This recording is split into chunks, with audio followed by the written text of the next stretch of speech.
All right. Happy 2 days after St. Patrick's Day, everybody. Today is March 18th, 2015. We got about 20 of us on the call. So I interrupted an ongoing conversation there to turn the recorder on. So go ahead, you guys. Sandra, you were saying? Well, Leslie, my assistant, goes through and she'll look at the tax records to see what the latest value has been, and anything under 100,000 we're taking out.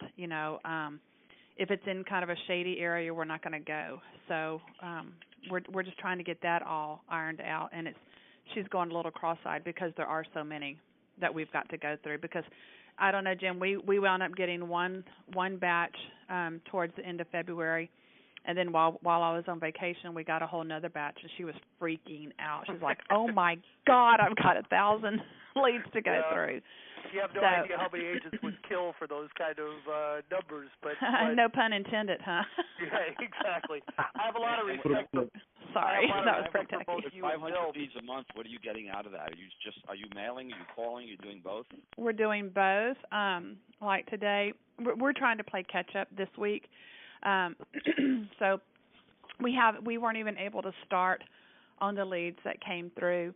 I think we've dropped one letter, and then we're getting ready to get all that pulled together to drop the second letter.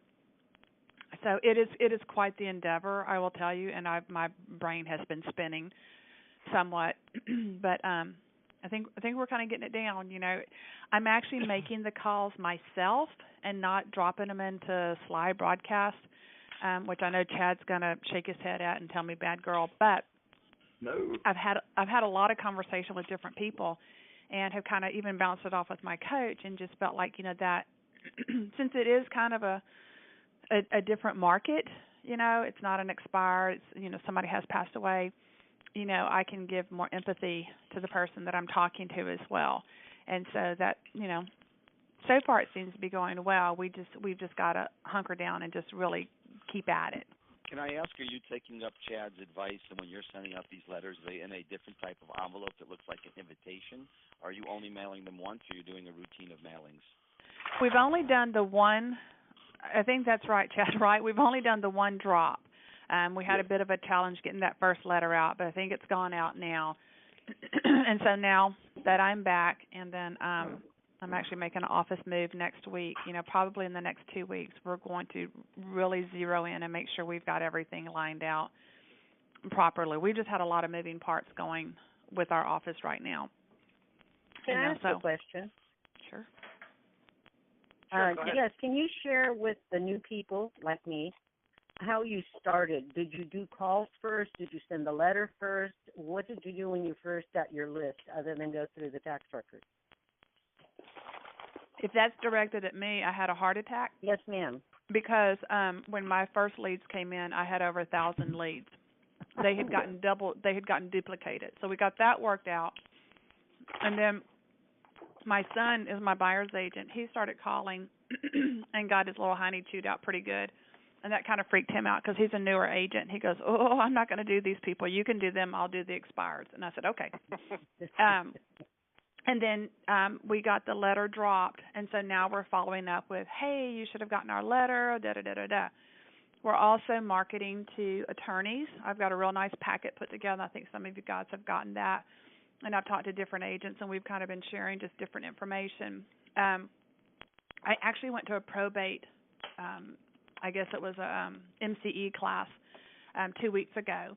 And I was sitting there just listening to all these other agents talk about probate, which I know none of them had really done probate, but they were saying, "Oh, I want to do this, I want to do that." And I'm thinking, forget that. I went up and talked to the attorney, and I said, "Look, how many agents are you referring to?" He goes, "None." I said, "Good. I want to be your referring agent." So I got his card. I told him what I was doing. I told him if I hear about this from anybody else, I know that he said it, and I will come after him and break his legs. What did you go to, a probate what? It was like an MCE class, continuing education. Yeah, I go to one now for matrimonial attorneys. I didn't know. I got to look into one for probate. Oh, that's a good idea, too. And he was uber excited because I asked him, I said, "How many people come in without a realtor?" He goes, "About 30-40%. I'm like, "Let's partner." So once we can kind of get my office moved, everybody settle down, get through that stress. Then we're going to start following up with some of these other attorneys, because I've got my assistant. She's pulled the list for us with the probates, those that have numbers. She's also pulled together a list for us of all the attorneys, and I don't know if everybody gets the attorney information, but I do. And so we're looking to make sure we're not duplicating any attorneys. So if there are, we know just to send them one packet and then just to follow up with them as well too. Did you say Can this you is share Bo your with packet? Orlando? Yes, I can. Hello? If you'll Facebook me on Facebook, I'm in the group. I'll be more than happy to. Thank you. And who is this on the phone? This is Bo. I'd like to Facebook you myself. You may Facebook me. This is Sandra Marconi from Texas. I'm sure Okay, y'all can Sandra, tell. thanks. You're welcome. Uh-huh. To follow up, Sandra, I think it was Paul Hayhurst in Central Florida when we've noticed this across the board. He said when he looked at his 100 probate leads, I think he said half a dozen attorneys were probably doing almost half of them. So he really targeted, like you just said, you look to see how many duplicates there are. He targeted those attorneys, and I thought what he was doing was, one thing he was doing was really clever. He said he found if he called the probate attorney, he said, this is Paul Hayhurst with Exit Realty, you got a gatekeeper, you got an assistant, you got a paralegal, but he would call the seller first, and whether the seller was going to list with him or not, he would say, do you mind if I call your attorney? Then he would call the attorney and say, Mr. Johnson asked me to call about his probate. He'd get directly through to the attorney, and then he would just go through the same script. But I thought that was a very clever way to open the door. He would tell the heir that the attorney told him to call, and he'd tell the attorney that the heir told him to call, and it was kind of a door opener to have more conversations. Now Sandra, you're doing the attorneys very similar to the way we recommend doing the probate. You're sending the package out first, and then following up with the phone call, right? Correct. Okay, good. Correct. And then another attorney that I've worked with before, he's actually a divorce attorney. He's done 3 probates for me. Got several clients die in November, and so he took care of them. I mean, just beautifully. And so he and I have then now started to work in the divorce arena as well too. Which I hate that, but I think you all know that's our next source of leads. We're putting it off a little bit until we have a really good back end built. And Mike Klein, who is on the call, Michael Klein, has been specializing in divorce for almost a year now, right, Mike? Yeah. I'm trying to get into probate, and the reason I went after divorce in the beginning is because in my market, which is a young market, I feel a lot more people get divorced than die. At the same time, I think it's more of a niche. It does take a little bit of time to climb. It's not like I'm trying to go after the attorneys. It's not like you're calling people and say, hey, Mary, I heard you getting a divorce. Want to sell your home? So I've been sponsoring CE credits for attorneys. I had a brochure made up, and I'm trying to go that route to get introduced to the attorneys so they could recommend me to their clients. One of our clients said one time, of course, there's going to be more divorce than probate. You can only die once. That's true, too. Which makes a lot of sense. That's tacky. But it is tacky, but it is true. It is true. But we want you guys to all get very successful and profitable with the probate, and then we'll roll out the divorce. And it's coming. It's coming probably this summer. That's good. Boy, good start to the call, guys. Thank you. Chad, anything you want to cover this week? Anything in particular? I'm just really enjoying listening today. Yeah, me and you will sit back and we've got a good group. Yeah, we've got a great group. Any wins this week? Anybody else have? It's going to be hard to beat Tami from last week unless you got your license yesterday and took 10 listings already. It's going to be her testimonial is going to be hard to beat. But did anybody have some extraordinary successes this week that they want to share? Well, it's extraordinary for me. This is Lydia with in Round Rock, Texas. I actually got my first lead, and I have an appointment with them. It was really kind of scary to call people to let them know that I sent them their first letter, and I think I called too soon because the person that I actually got an appointment with had not received the letter yet. Okay. I think I was calling a little too soon. Anybody have a comment on that? But you got the appointment, you said, right? Yes, sir. Oh, good. Yeah. All right. Congratulations. Apparently Thank you you. called it just the right time. What we do, Lydia, we try to, typically first class mail is going to take 2 to 3 days if you're using first class postage. So what I try to do is set it up in my calendar 3 business days from the date the mail drops. I start making phone calls. So you might just, the day that I order my mail, I put in 3 calendar dates for the mail drop date, and then I put in 3 call dates. So when I, on the morning that I'm supposed to make the calls, Google Calendar just chimes in and says, hey, you're making probate calls today. So, okay. Thank you. it's never perfect. I mean, like when we had big snowstorms here a few weeks ago, our mail was off by as much as 3 days. But typically, in good weather, it's 3 business days should be enough. Can I ask what Tami's success story was? I was on the slopes when y'all had your call.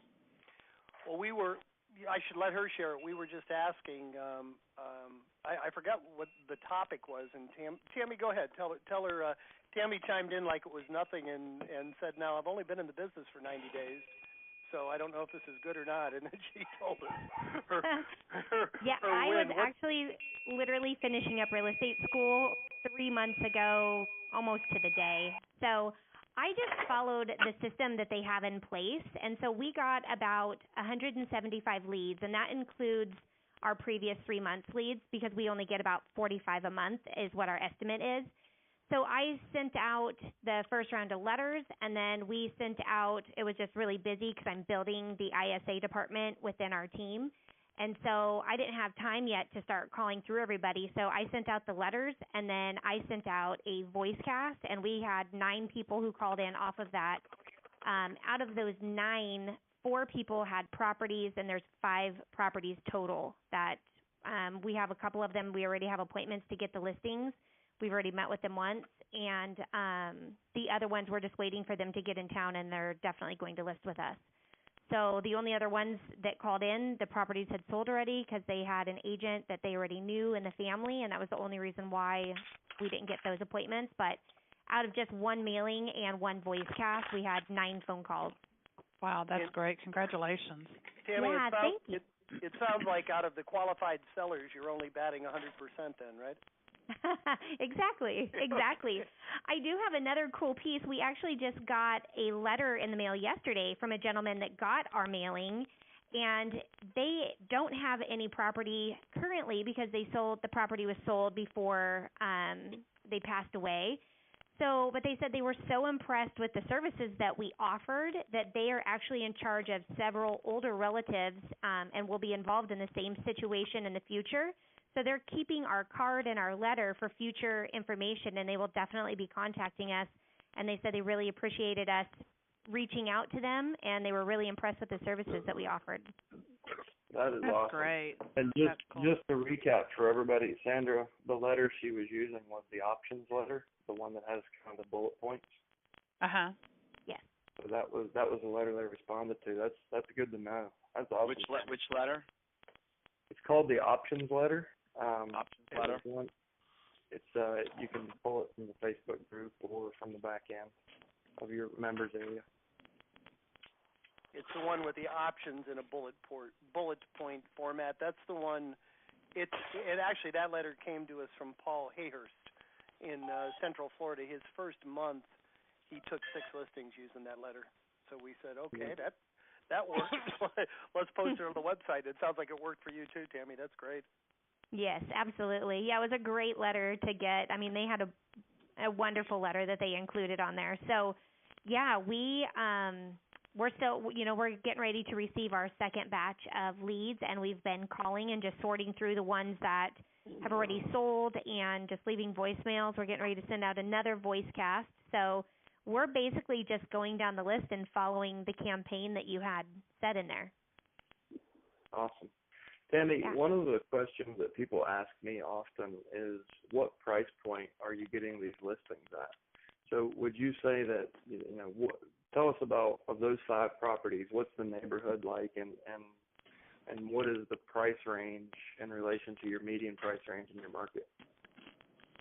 It is actually, so our median price range here is about 225 to 250, and we are at, I would say that we are at average or a little bit higher. We have a couple of them that are in the high hundreds, but otherwise, I mean, we're right at market average, and a couple of them are going to be a little bit higher.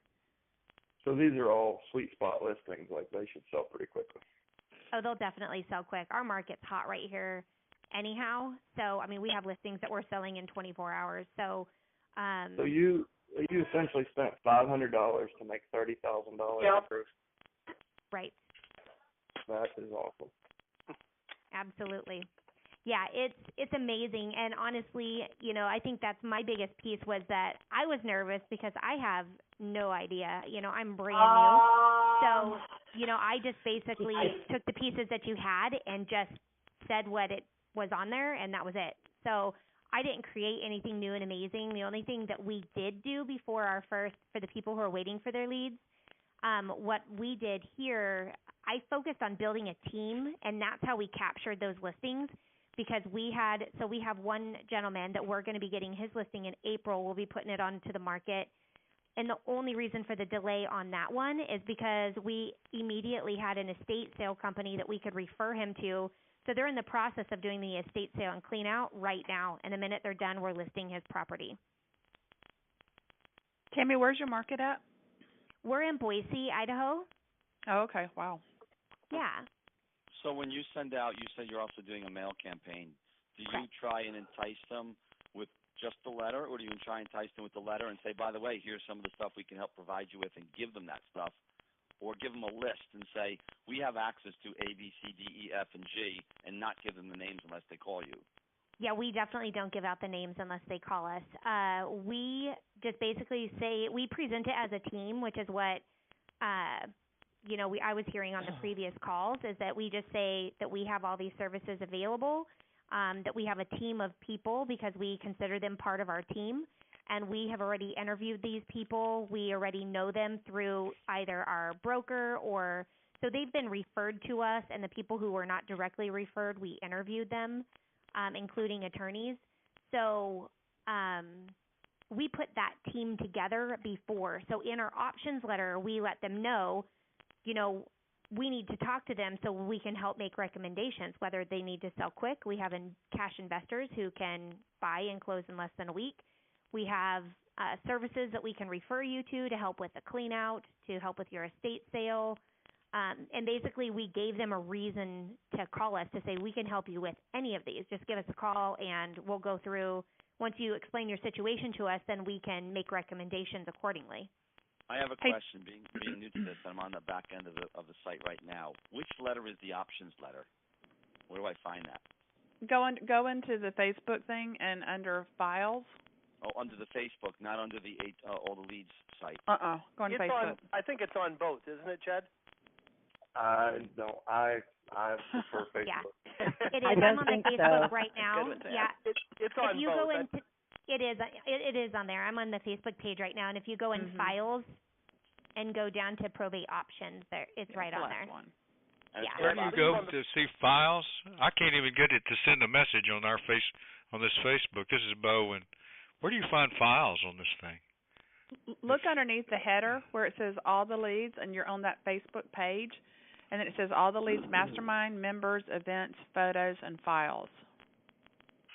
Okay, files. Yeah, okay, good. Is anyone besides me thanks.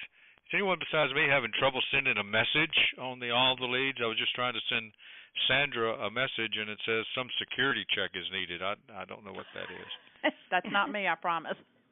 That means you're on the no-fly list. I'm sorry. Well, is there another way to get that information from you, Sandra, besides through this website?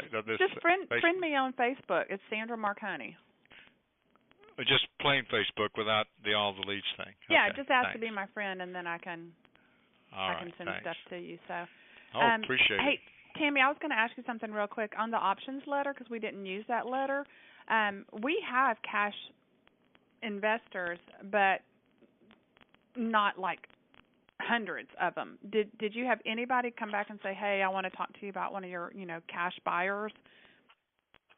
We actually, all of ours are turning into listings. We have not had to use the cash investors, so we actually changed the wording on that a little bit. I'm looking to, I think we chose on there, I'm pulling the letter right now. I believe we put on there that we have many cash investors rather than 100 because we definitely don't have access to that many. We put on there, we work with cash buyers willing to purchase properties in as-is condition. So we didn't put a number. We just said that we also work with cash buyers, which we do. Okay. So we have cash investors who are definitely, we know what their parameters are. We know what numbers that they need in order to buy them so that we can, talk intelligently as far as if somebody's asking what it would take to do that, we already know exactly what they're looking for. Right.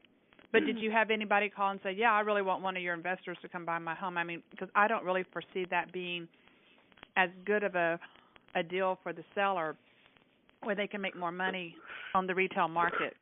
Well, for us, we thought it was just sometimes they need money now to pay for debt or to pay for different situations. So it's not always needing to get the most amount of money, but how to get money the quickest. To pay for some of the expenses that they're having because of the funerals or debts or things like that have to be paid through probate. So that's why we felt that if they have, so ours says, if the situation calls for a quick sale, we work with many cash buyers willing to purchase properties in as-is condition. Because there are some people who just don't want to deal with it. And some of the phone calls I made, they said, man, I wish I would have known about this earlier. Because it was really stressful for them. So not all of them are looking for the most amount of money. Just depending upon their situation, they may need that option. My experience, the more heirs there are, the more likely they will be a cash buyer. I had one with 7 heirs, and, taking a discount, they just wanted it over with because the money was getting split up so many ways, it didn't make that big of a difference. But you're right, Sandra, majority of the time, the cash, it's a reason to make them call you because you're giving them options. Most of the time, it is going to be better for them to list it. The nice thing with what I always tell people is I do have a cash buyer. We're probably going to be able to get you a lot more if we list it. The good news is if your situation changes a couple months from now, and it hasn't sold, the cash offer will still be on the table. So you got the best of both worlds. You got the option to an investor, but let's try to get you top dollar. It's a good close where you're giving them options that just an investor isn't going to be able to give them. Chad, you start to say something about that also, or no? Yeah. So one of the key questions when you're initially talking to the seller is finding out their motivation to sell. I mean, obviously someone has passed away, but through asking the right questions, you can find out, are there other family members? What does that relationship look like? Is the executor under pressure from the siblings? Typically, when you're going to get a cash buyer, or when they respond to the cash buyer message, it's just like Jim said. There are multiple heirs, and one or more of them are being pretty ugly. And the rest of the family just need to get out of that situation because of the social pressure. And they're going to make 5 or 10 or 15 grand, and they just want to move on. So it's just an extra layer of value. I would say that that's something that any of us are I would say the top number would be 10% of the time you'll actually have somebody respond to that option.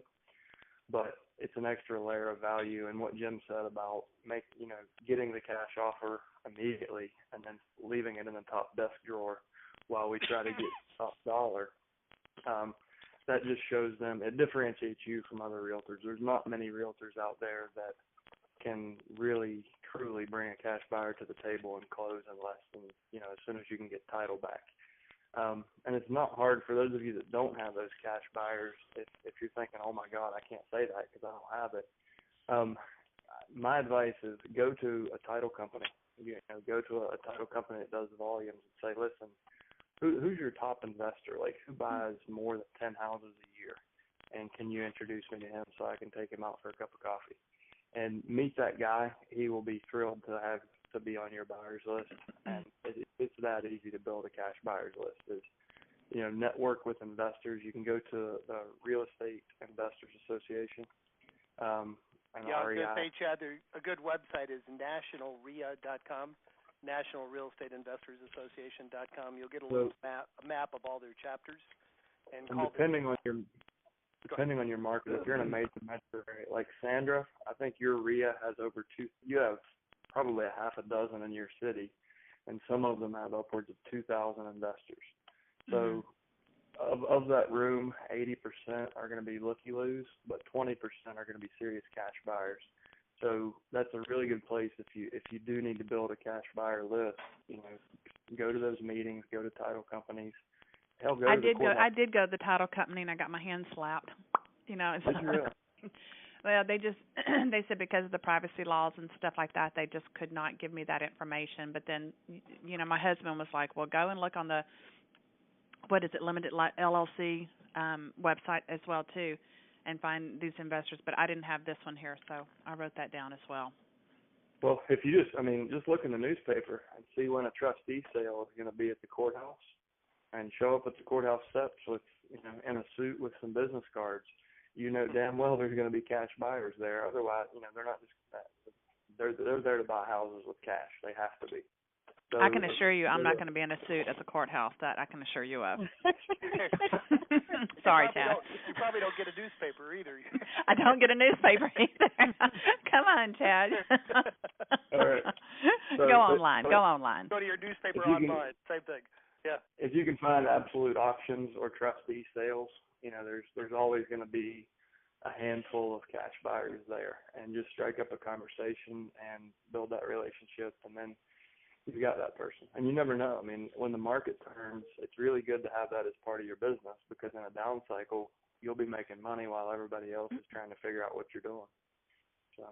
Well, another thing you could do is go onto Facebook and put it out there and just say, hey, I'm looking for investors and stuff like that. Because all the kids have left Facebook, so it's all the old people are left on Facebook. So those are the people with the money. Because I don't want to. I say this. We just fired a person who is a millennium, and I really don't enjoy working with that age group too much because I think they're little. And I'm sorry if any of you guys are millenniums, but don't take that personally. You're talking to Chad there, but that's okay. Oh, whatever. No. Well, maybe I am. Anyway, but it's just very difficult to work with that age group because they don't understand the art of negotiations, and they don't understand, making it be a win-win. But I was just saying, to say all that, to go onto Facebook and request, if anybody knows any investors as well too, that would be a great way probably to get somebody too. Excellent. Well, this is our 17th call. I always think the next one can't be better than the last, but they always are.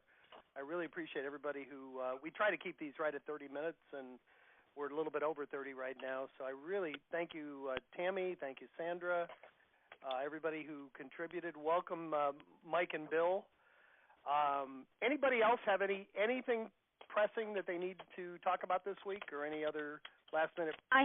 This is Lydia. I have one question. Sure. Where do you find the past recordings, the past calls? I went onto Facebook, and I got down to, I think, number 15, and I can't find any of the others. So how do I do that? If you continue to scroll down the wall of the Facebook page, you may have to click Show More, but you can go back to the day I created that page, and everything we've ever posted is archived on there. And Lydia, I would start with the last one and go back, because they truly, with the really quality people that we've added and the experience we all have now, the calls have gotten better every week. So the last 3 or 4 have been phenomenal. And, yes. Yeah. No, they really have. We really appreciate you guys. This is your call.